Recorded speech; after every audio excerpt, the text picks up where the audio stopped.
بسم الله الرحمن الرحيم. الحمد لله والصلاة والسلام على سيدنا محمد وعلى آله وأصحابه أجمعين. أما بعد، جناب نبی کریم صلی اللہ علیہ وسلم اور آپ کے صحابہ کی زندگی ہمارے لیے بہترین نمونہ ہے. حضور اکرم صلی اللہ علیہ وسلم کے صحابہ میں کی جماعت میں ایک مشہور صحابی حضرت ابو عبیدہ بن جراح رضی اللہ عنہ، ان کے حالات اور ان کی زندگی کی خوبیوں کا تذکرہ چل رہا ہے. حضرت عبداللہ بن عمر رضی اللہ عنہ فرماتے ہیں کہ قریش میں 3 شخص ایسے ہیں، قریش میں 3 شخصیات ایسی ہیں جن کے چہرے تمام لوگوں سے بڑھ کر حسین، جن کے اخلاق سب سے اچھے اور جن میں شرم و حیا سب سے زیادہ ہے. اور وہ 3 لوگ ایسے ہیں کہ اگر وہ آپ سے گفتگو کریں تو کبھی جھوٹ نہ بولیں، اگر آپ ان سے کوئی بات کہیں تو وہ آپ کو کبھی نہیں جھٹلائیں گے. عبداللہ بن عمر فرماتے ہیں 3 شخص ایسے ہیں جن میں یہ خوبیاں ہیں. ان میں فرماتے ہیں کہ پہلے شخص حضرت ابو بکر صدیق رضی اللہ عنہ ہے، حضرت عثمان بن عفان ہے، اور تیسرے حضرت ابو عبیدہ بن جراح ہیں. یعنی ان کے اندر بھی یہ خوبیاں تھیں. ان کے بارے میں آتا ہے کہ ہنس مکھ چہرے کے تھے، مزاج میں بہت زیادہ عاجزی تھی، ہر ایک سے مسکراتے چہرے سے ملتے تھے، خوش مزاج تھے. جناب نبی کریم صلی اللہ علیہ وسلم نے ایک موقع پر ارشاد فرمایا کہ ہر امت کا ایک امین ہوتا ہے، ہر امت کا ایک امین ہوتا ہے، یعنی امانت دار، اور میری امت کا امین امانت دار ابو عبیدہ بن جراح ہے. یعنی امانت کی خوبی میری امت میں سب سے زیادہ اعلیٰ اور اکمل درجے میں جو پائی جاتی ہے وہ ابو عبیدہ بن جراح میں پائی جاتی ہے.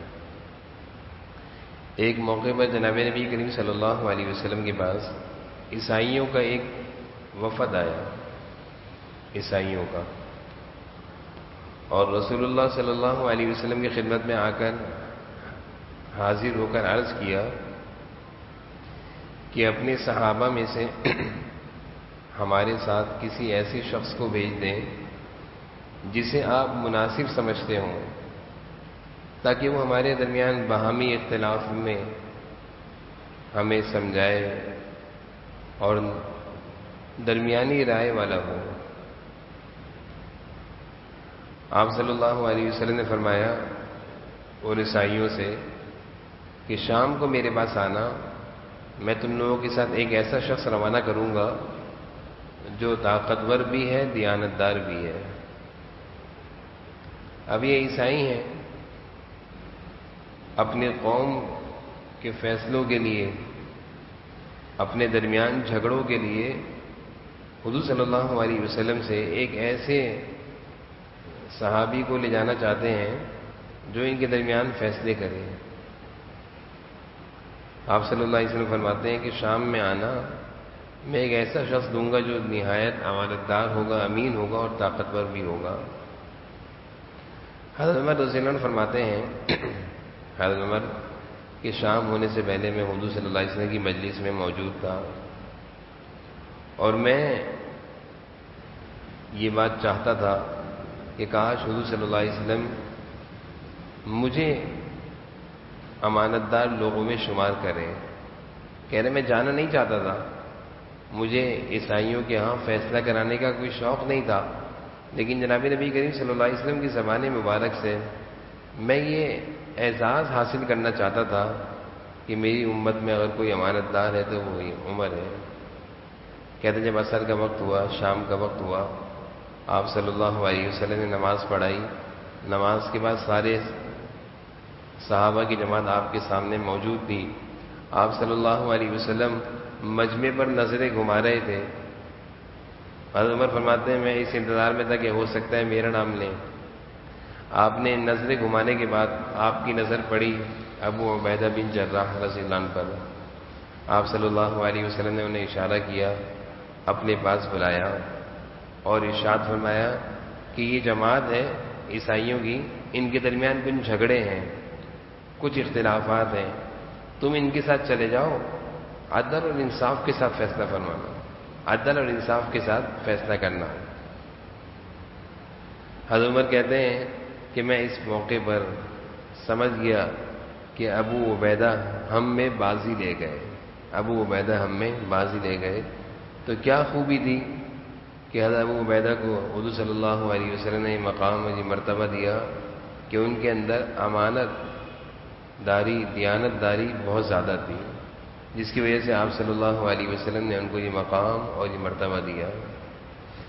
غزوہ احد میں حضرت ابو عبیدہ بھی شامل تھے، اور غزوہ احد کے شروع میں مسلمانوں کو مشرکین کی طرف سے شکست ہوئی، پستی ہوئی کچھ دیر کے لیے۔ اس کے بعد اللہ تعالی نے مسلمانوں کو دوبارہ سے حملہ کرنے کی توفیق دی۔ تو مشرکین کی طرف سے ایک بہت بڑا حملہ ہوا، جس حملے میں جناب نبی کریم صلی اللہ علیہ وسلم بھی زخمی ہوئے۔ آپ صلی اللہ علیہ وسلم نے جنگی سامان جس سے تیر سے حفاظت کی جاتی ہے وہ پہنا ہوا تھا۔ اس سامان، جنگی سامان کے جو حلقے ہوتے ہیں، لوہے کے کڑے، وہ آپ صلی اللہ علیہ وسلم کے چہرے میں گھس گئے تھے، آپ کے رخسار مبارک پہ وہ دھنس گئے تھے۔ جب جنگ ختم ہو گئی تو صحابہ سارے کے سارے حضور صلی اللہ علیہ وسلم کے اس حلقے کو نکالنا چاہتے تھے، وہ کڑے تھے، اندر چلے گئے تھے اور وہ نکالنا تھا۔ حضرت ابوبکر صدیق آگے بڑھے نکالنے کے لیے کہ حضور صلی اللہ علیہ وسلم کے چہرے مبارک سے اس تکلیف کی چیز کو میں نکال دوں۔ ابو عبیدہ نے کہا کہ یہ سعادت مجھے دے دو، یہ سعادت مجھے دے دو، میں نکال دیتا ہوں۔ ابوبکر صدیق کہتے ہیں کہ میں نے ان کا شوق دیکھ کر میں پیچھے ہٹ گیا، ٹھیک ہے آپ نکالو۔ ابو عبیدہ کہتے ہیں کہ مجھے اندیشہ تھا کہ اگر میں ان حلقوں کو ہاتھ سے نکالوں گا، اگر میں ان حلقوں کو جو حضور صلی اللہ علیہ وسلم کے چہرے میں دھنس گئے ہیں ہاتھ سے نکالوں گا تو تکلیف ہوگی حضور صلی اللہ علیہ وسلم کو۔ تو میں نے اس طرح کیا کہ اپنا ایک دانت، کونے والا دانت اس حلقے میں پھنسایا، جو کونے کا دانت ہوتا ہے، اس حلقے میں پھنسا کر اس کو مضبوطی سے پکڑ لیا اور پھر کھینچا۔ جب میں نے زور سے کھینچا تو وہ حلقہ بھی باہر آ گیا اور میرا دانت بھی ٹوٹ گیا، ایک دانت ٹوٹ گیا۔ پھر دوسرا حلقہ نکالنا تھا، دوسرا حلقہ نکالنے کے لیے، اس کڑے کو نکالنے کے لیے کہتے ہیں میں نے اس طرف کا دانت کونے والا پھنسایا اور مضبوطی سے پھنسایا اور پھر اس کو کھینچا تو وہ حلقہ بھی باہر نکل آیا اور میرا دانت بھی ٹوٹ گیا۔ تو دونوں نوک دار دانت کونے والے اس حلقے کو نکالنے میں ٹوٹ گئے۔ حضرت ابوبکر صدیق فرماتے تھے کہ ابو عبیدہ تمہارے اگلے دونوں دانت ٹوٹنے کے باوجود تمہارا چہرہ اب بھی بہت خوبصورت دکھائی دیتا ہے۔ مثلا اوقات ایسا ہوتا ہے کہ دانت ٹوٹ جائیں تو چہرہ اچھا سا نہیں لگتا، لیکن ابوبکر صدیق حضرت ابو عبیدہ سے کہتے تھے کہ تم نے اس دانتوں سے اتنا بڑا کام کیا ہے کہ ان دانتوں کے ٹوٹنے کے باوجود بھی تمہارے چہرے کی خوبصورتی اب بھی پہلے سے زیادہ ہے۔ تو یہ بھی خدمت حضور صلی اللہ علیہ وسلم کی ان کی سعادت میں آئی تھی۔ ان کی زندگی کا ایک بہت بڑا واقعہ ہے جو میدان بدر میں پیش آیا۔ میدان بدر میں ابو عبیدہ بہت ہی زیادہ جرأت اور بہادری سے لڑ رہے تھے غزوہ بدر، اور اتنی بہادری سے لڑ رہے تھے کہ اپنی تلوار لیے دشمنوں کے لشکروں میں گھس جاتے تھے اور دشمن مشرکین ادھر ادھر ہٹ جاتے تھے، ان کا سامنا نہیں کرتے تھے۔ بہت سارے مشرکین کو انہوں نے مارا اور بہت سارے مشرکین کو انہوں نے میدان بدر سے بھگایا۔ یہ اس قدر بہادری سے لڑے تھے۔ جب مشرکین نے دیکھا کہ ابو عبیدہ کسی کے قابو میں نہیں آ رہا تو ایک شخص کو لا کر ان کے سامنے کھڑا کر دیا کہ اس کی وجہ سے ابو عبیدہ ہمارا نقصان نہیں کرے گا، ہم ابو عبیدہ کے نقصان سے محفوظ رہیں گے۔ حضرت ابو عبیدہ فرماتے ہیں میں نے کئی موقع پر کوشش کی کہ میں یہ جو سامنے میرے شخص ہیں ان کا اور میرا آمنا سامنا نہ ہو، اور میرے ذمے جو حضور صلی اللہ علیہ وسلم نے خدمت لگائی ہے میدان جہاد میں اعلاء کلمت اللہ کے دین کی بلندی کے لیے میں نے مشرکین کو مارنا ہے، ختم کرنا ہے، اسلام کا بول بالا کرنا ہے، اس میں کوئی رکاوٹ نہ آئے۔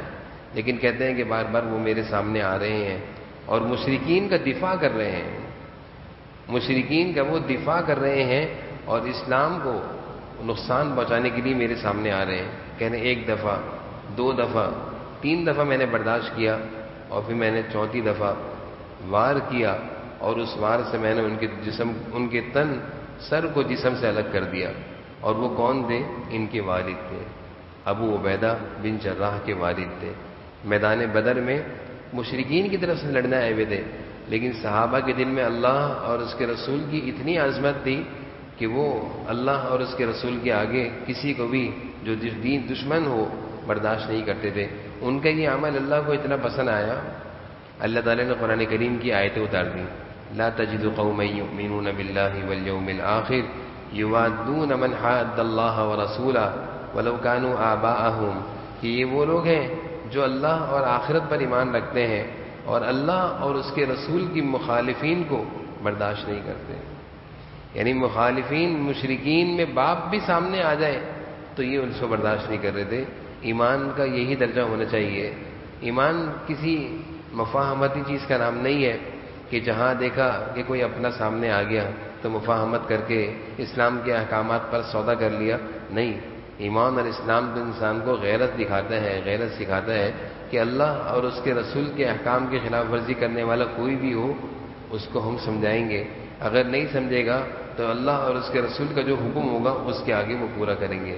تو ان کی زندگی کا یہ بھی بہت بڑا واقعہ تھا، جو جرت مندانہ ایک بہت بڑا اقدام تھا، اور اپنے والد کو جو کہ مسلمانوں کے خلاف لڑنے آئے ہوئے تھے اور اسلام کو نقصان پہنچانے کی کوشش کر رہے تھے، انہوں نے برداشت نہیں کیا اور اپنی تلوار سے اپنے والد کا بھی کام تمام کیا۔ اللہ تعالیٰ کا یہ عمل پسند آیا، اللہ تعالیٰ کو یہ عمل پسند آیا کہ اللہ اور اس کے رسول کی محبت ایسے ہی ہونی چاہیے، اللہ اور اس کے رسول کی محبت اس درجے کی ہونی چاہیے۔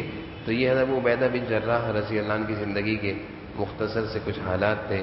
ان حالات میں سے جو باتیں ہیں اللہ تعالیٰ ہمیں ان باتوں کو سیکھنے کی اور اس کے مطابق زندگی گزارنے کی توفیق نصیب فرمائے۔